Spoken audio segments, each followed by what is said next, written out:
Welcome to Hot Health, a program that brings you current information on a variety of health topics that may impact your life. Today, Dr. Ruth Stanheiser has special guest Dr. Dawn Hall, who will be presenting on the topic of exercise and exercise as preventive medicine, right here on Smart Lifestyle TV and LLBN Network.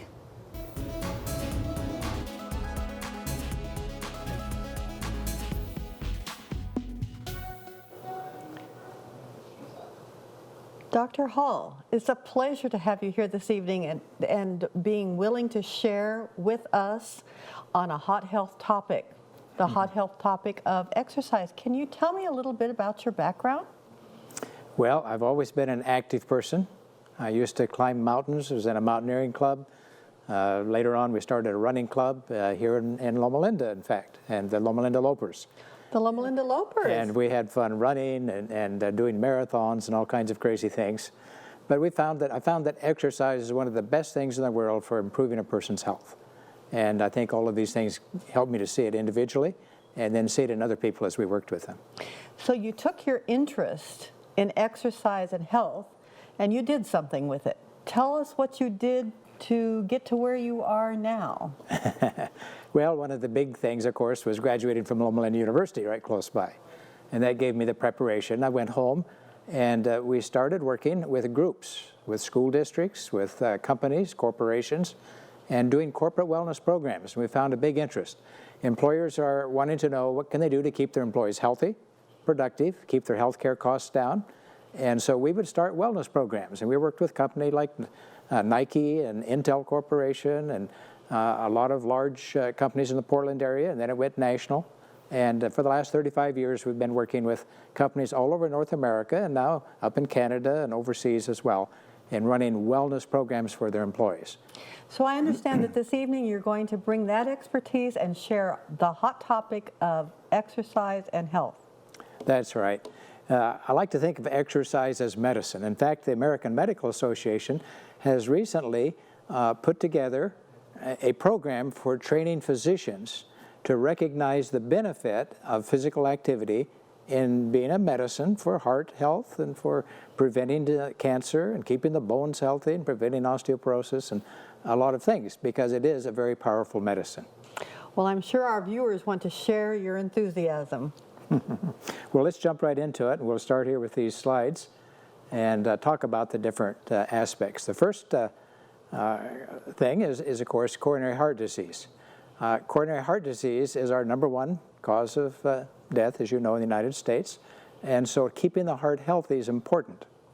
And we've also been talking on this series about good nutrition. Yes. And I'd like to just mention, first of all, that nutrition and exercise go together. They're very important, and they support one another. You know, when we eat the good nutrition, they go into our blood system, and every nutrient is carried by our blood system around to every organ in the body, and there's nothing that improves the circulation as much as exercise. And so they certainly work together. And a good exercise also helps digestion. It helps us to absorb certain nutrients better, such as calcium for our healthy bones. It helps our bowel function normally and elimination, and metabolism, helps keep our glucose levels at a healthy level. It keeps our weight in balance, energy balance. So there's a lot of things that exercise and nutrition do to work together to give us good health. The next area we wanted to cover was about the heart directly, and I'm pushing the button, there it goes. How exercise prevents disease. And there's so many common problems that exercise can be a benefit for, and we'll just take a quick look at these and run through them quickly. Yeah. And so the first one is heart.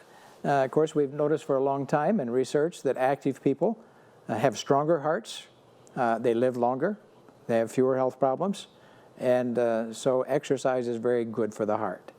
And one of the ways that it does this is here we have a little picture of a coronary artery, and we're kind of looking through that artery, and you can see around that artery there's a lot of fatty material.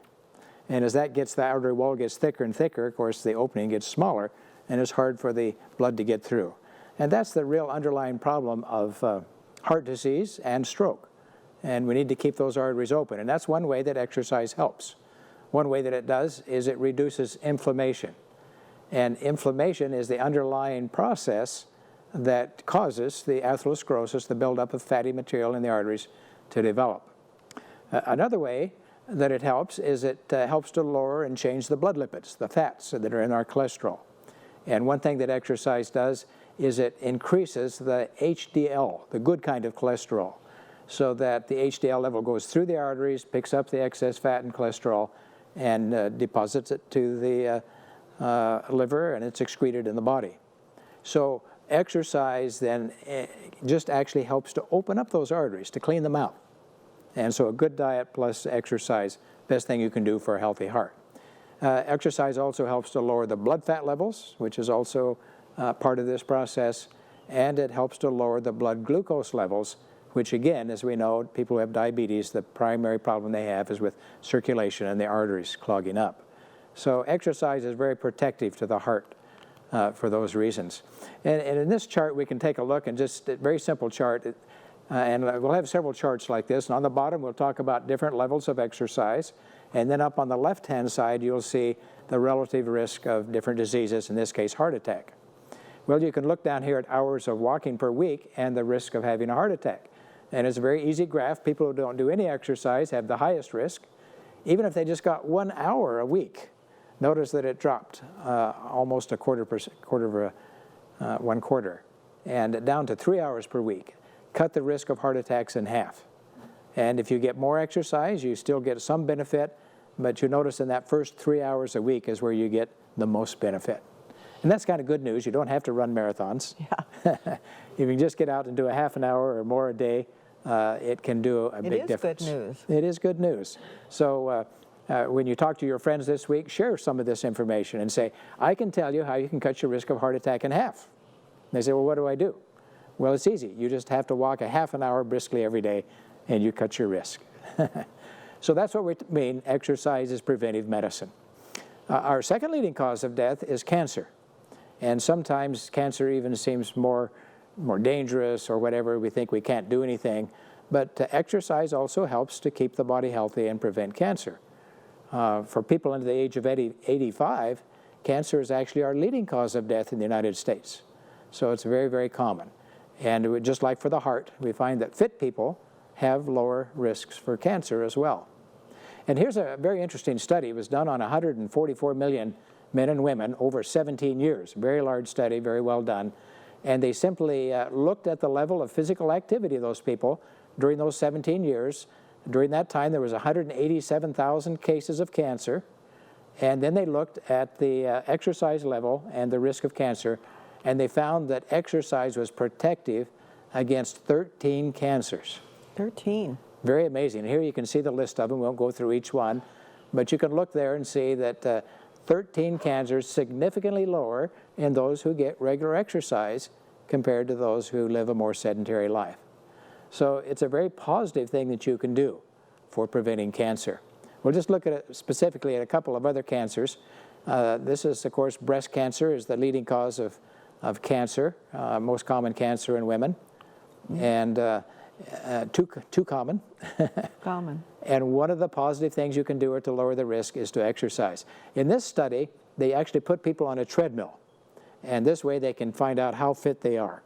Some people, you ask them how much they exercise, and they might fudge a little bit, being human nature as we are. But when you get off the treadmill, they know exactly if you're fit, or moderately fit, or high fit.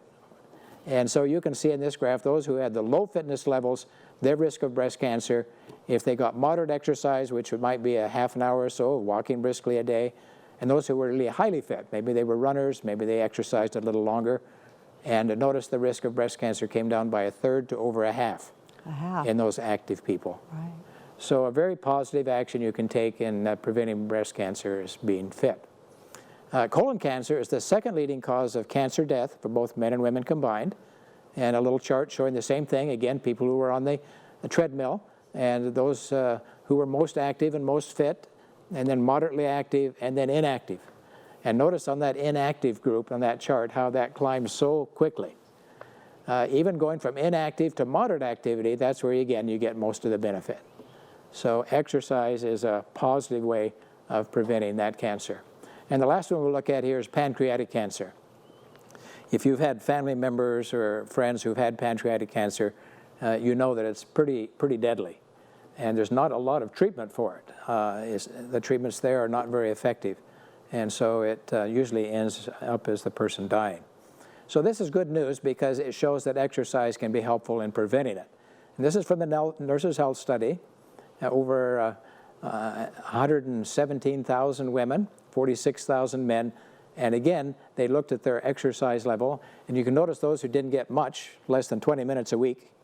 You might walk around the house a time or two for that. Or those who got 1.5 to 3 hours, which would be the half an hour a day. Or those who got even more than that, 4 hours or more per week.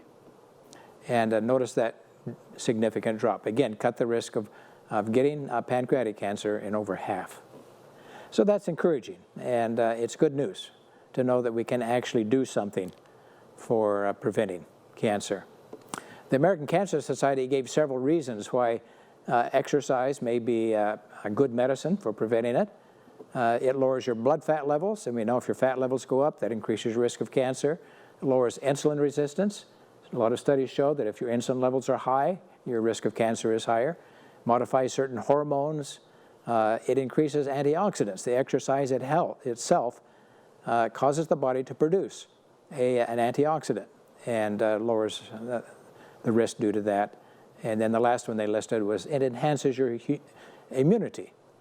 And I've had doctors whose specialty is in cancer, and they say we may actually produce potential cancer cells every day, but our immune system finds them, takes care of them, and it never develops. And so anything we can do to improve our immune system has a positive benefit. So these are some of the ways that it may help. Another common problem in the United States that's grown quite more rapidly in more recent years is diabetes. And a very costly disease. In fact, the government says that's their most costly disease in the United States is diabetes. And because it has so many complications, when the blood sugar levels get high, it can affect the brain, it can affect the heart, it can affect the kidneys, causing kidney failure, circulation problems in the legs, a lot of serious problems. So anything we can do to prevent diabetes is very important. And here we see again, and this is a study where they actually put, in this case, 8,600 men free of diabetes. They actually did a treadmill test, found out how fit they were, and then followed them for 6 years to see who had developed diabetes. And if you look at the highly fit group to the moderately fit to the low fit, a huge difference, isn't it? Almost 4 times, 3.5 times more likely to get diabetes if you're not exercising regularly. Now, if you had as a physician, if you had a pill that you could give somebody and you say, we're going to lower your risk of getting diabetes by 4 times. Well, that'd be a pretty popular pill, wouldn't it? Very popular pill. And people could make a lot of money on that. But you see, exercise is free, isn't it? All we have to do is put on some good shoes, get outside in the fresh air and the sunshine, and get some good exercise. So exercise is very good for preventing diabetes. And here are some of the reasons why it helps. It helps the body handle insulin better. Exercise actually lowers the resistance to insulin the body has, and so what insulin it has, it uses better, keeps the blood sugar levels lower. Again, it burns up excess body fat, and we know from research that the fat, especially we have around our middles, increases the risk for diabetes, and getting rid of that can help. And also exercise lowers blood pressure, and it lowers the blood fat levels, both of which are also linked to diabetes risk. So a very direct effect that it has on preventing diabetes. But what if you already have diabetes? Does exercise help then? And that's what this study looked at. A study of about 2,800 people over 8 years. And they simply, again, monitored their hours of walking during those 8 years and looked at mortality. And you can see those people who had diabetes and didn't exercise, they certainly had the highest risk. And if they got even 2 hours of exercise a week, notice it dropped it by 1/3. But if they exercised 3 to 4 hours a week, their risk of dying from diabetes was dropped by, what would that be, 54%. And that's just with, again, the half hour a day. Half hour a day. So that's very good positive medicine, isn't it? And even if you have diabetes, getting out and exercise has a lot of benefit. So I like to encourage my diabetic friends. I say, you can cut your risk of dying from diabetes in half. All you got to do is walk every Get day. out there and walk. Now, strokes. How many of us would like to prevent a stroke? Well, as we're getting older, that's another leading cause of death in the United States, and trying to reduce the risk there. My father died of a stroke. My mother died of a stroke. My sister has had a stroke, and I'm next on the line, and I'm interested, what can I do to prevent a stroke? So again, exercise is one of the positive things you can do. Now, there's other things that help in all of these diseases too. We're just kind of focusing in on exercise. So here's a very interesting study that they did with stroke, preventing stroke, using, again, walking. And they'd simply, in this case, looked at how fast they walked. Now, what we find in exercise, it's good to walk and so on, but if you walk more briskly, then you're going to get a little more benefit. In other words, you need to get the heart rate up a little bit, need to be breathing a little harder, sometimes climbing a few flights of stairs, going up a hill a little bit.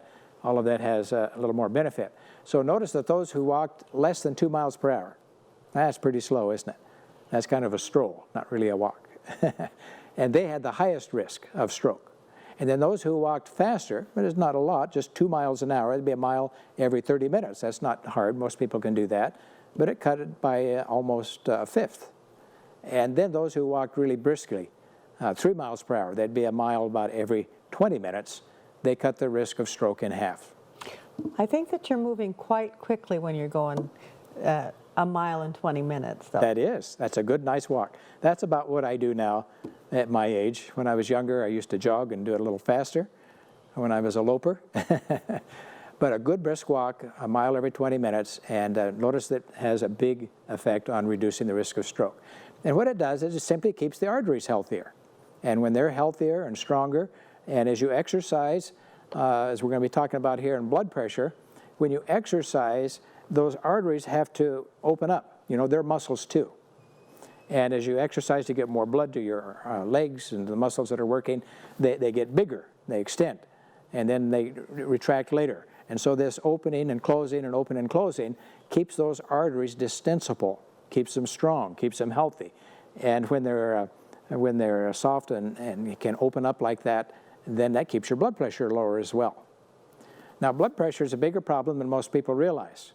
The World Health Organization says that high blood pressure is the #1 cause of early mortality in the world. And in the United States, it's about #2, the second leading cause of early mortality. Early mortality. Mm-hmm. And about, the estimates are about 1 out of every 3 people, 3 adults in the United States, has high blood pressure. And so it's an area that we need to be working on. And of course, exercise helps in that. So here's one study looking at the risk of developing hypertension or high blood pressure. And along the bottom, you'll see 4 different categories of activity. We call these quartiles. And the first one is the 25% of the people who are least active. And then the next bar chart is those next 25% who are more active, and so on, until the last one, or the 4th quartile, are those 25% of people who are getting the most exercise. And notice how that risk comes down. Again, cut the risk of developing hypertension by half. But we're going to look at some of these and kind of move through a little quickly here, but just kind of look again. Now, kidney disease. We don't think of exercise affecting kidney disease, but it does. And kidney disease is becoming more prevalent now, too. About 17% of the adult population, 50 and above, have kidney impairment already. Most people don't realize it. And as you can see in this study, from very active, moderately active to inactive, notice how the risk goes up, doubles the risk for people who are inactive compared to being active. So that's one way of keeping the kidneys healthy. And let's look at the lean body weight. You know, as you exercise, it stimulates the muscles to be stronger, be healthier, and to keep functioning. And when you're my age, the researchers tell us that you lose about 1% of your lean body weight, your mass, muscle mass, every year. Unless... Not your weight, your lean body mass. That lean body mass, muscle weight, every year, unless we're exercising. And exercise is real critical for keeping the muscle mass from disappearing. And this is just a graph that shows how important lean body muscle mass is. They simply took 875 subjects, 65 and above, my age, followed them for 5 years, and looked at their lean body mass. And you can see the comparisons there. Compared the bottom third with the top third. The top third, who had the most muscle mass, had a very low mortality rate compared to those in the bottom third. Now that's a difference of, what is that? Maybe 5 times? Nope. Maybe 6 times difference? Well, it just shows that keeping that muscle mass up is important. And as we get older, we're more likely to lose that muscle mass unless we're exercising regularly. And that involves then doing some strength training too, for the arms and the back and those areas. Now this graph simply shows how exercise helps in weight gain, preventing weight gain. And as we exercise, we're burning a lot of calories. And you can see here that these are kind of what we call multiples of resting metabolism. So when a person is sitting quietly like we are, we're going to call that 1x. That would be 1 MET of activity. In other words, just quietly. But notice when you're climbing hills, you're burning 5 to 10 times as much energy per minute as when you're sitting. That's a big difference, isn't it? 5 to 10 times more calories. Or when you're biking, 7 times more calories per minute than when we're sitting. But the problem is most people sit too much. So they're not burning up those calories. So exercise helps in managing weight control, and it also helps to reduce the risks of being overweight. And this is a very interesting chart. This came out of a large group of people where they, again, put them on the treadmill and tested them, and then followed them for many years, 10 years of follow-up. And the people in the blue graphs, those are the people who are unfit. They're not exercising regularly.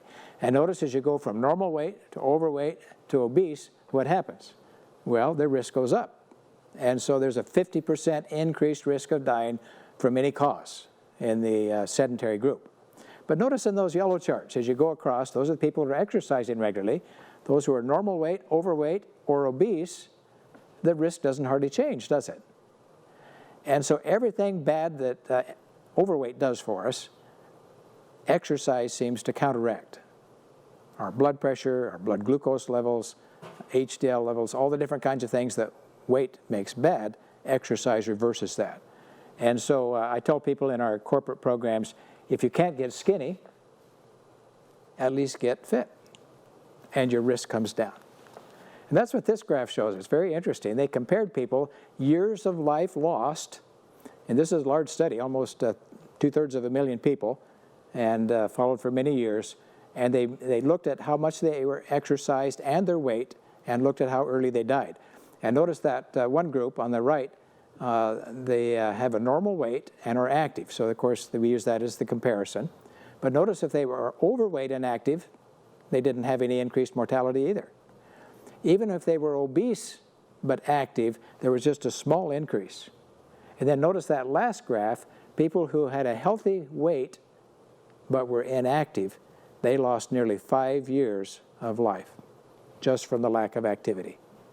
So I think that's good news too. I'm never going to be skinny, but I can stay fit and reduce some of that risk that comes from being overweight. Well, here's just a few we'll look through right quickly. Exercise prevents bone loss. We know exercise is necessary for stimulating the bone to stay healthy. And here you can see as the hours of walking per week went up, the risk of hip fractures, in this case, went down, almost cut it in half. And if you look at walking intensity, the more vigorously a person walked, the more benefit they got from that. So if you want to prevent hip fractures, bone fractures as we get older, a good brisk walk, again, is one of the positive ways. Now this slide is interesting because exercise also helps the brain. And these researchers took a group of people and they imaged their brain in the hippocampus area of the brain where memory is located. And that's where the brain can begin to lose some of its function as we get older and some of its mass. And so they wanted to see what difference exercise would make.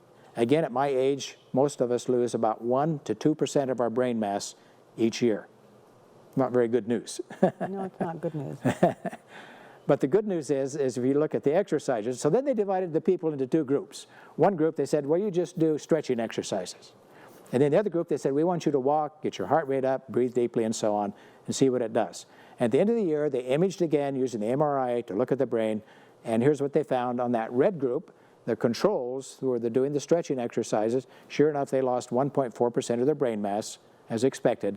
But the walkers, noticed that they actually gained 2% increase in brain mass. So exercise stimulates actually brain cell growth. And if you want to keep your brain young and healthy, as well as the heart, exercise can help do that. So that's encouraging too. This is just the last few slides are just showing how exercise benefits mortality overall. And here you can see in women a 5-fold difference in risk of death from people who were highly fit to those who were unfit. And here's another one on people my age, seniors. And if you look, again, the 5 different categories from low fit to high fit, look how that risk of dying from any cause comes down. So the person who is most fit is reducing their risk by 3/4, 73%. So that's quite an amazing difference, isn't it? And it's not just that you will live longer, which is certainly a good benefit, but we'll have better years all the time during those years that we're exercising. So exercise just helps us to feel better mentally, be happier, less depressed. It helps us to cope better with stress. We sleep better. We have more energy. All the kinds of things that we want to have to really enjoy life. So just in finishing, I'd like to read this one little quote. It's from Ellen White, one of the founders of Loma Linda University. And she says, all who can possibly do so ought to walk in the open air every day. Summer and winter, a walk even in winter, would be more beneficial to the health than all the medicine the doctors may prescribe. Do you believe that? Well, we certainly have seen the evidence for it, haven't we? Yes, it's starting to be a lot of evidence for that. Thank you so much for bringing the exercise, physical activity to the forefront. I know you believe in nutrition as well. As well. Because you're sitting on the General Conference Nutrition Council with me. But I'm sure that this hot health topic is going to be useful to the people that are watching this program. I hope so. We want to thank Dr. Don Hall and Dr. Ruth Staunheiser for just presenting this on exercise as preventive medicine. Not sure about you, but I would love a daily dose of exercise, especially because it's free. And I know sometimes it can be tough to be motivated to exercise, but just set an alarm. Just try for 5 minutes. You'll soon see that 5 minutes will turn into maybe 10 minutes, and then you'll start to see the effects of it and you'll enjoy it. And that might turn into 15 minutes, and then half an hour. It's just amazing to see that exercise as a preventive medicine can help with cancer, preventing cancer, heart disease, hypertension. It can promote brain cell growth. And there's just an amazing abundance of things that happen when you do exercise. And so I just want to encourage you, go and exercise today and visit us at www.smartlifestyletv.com.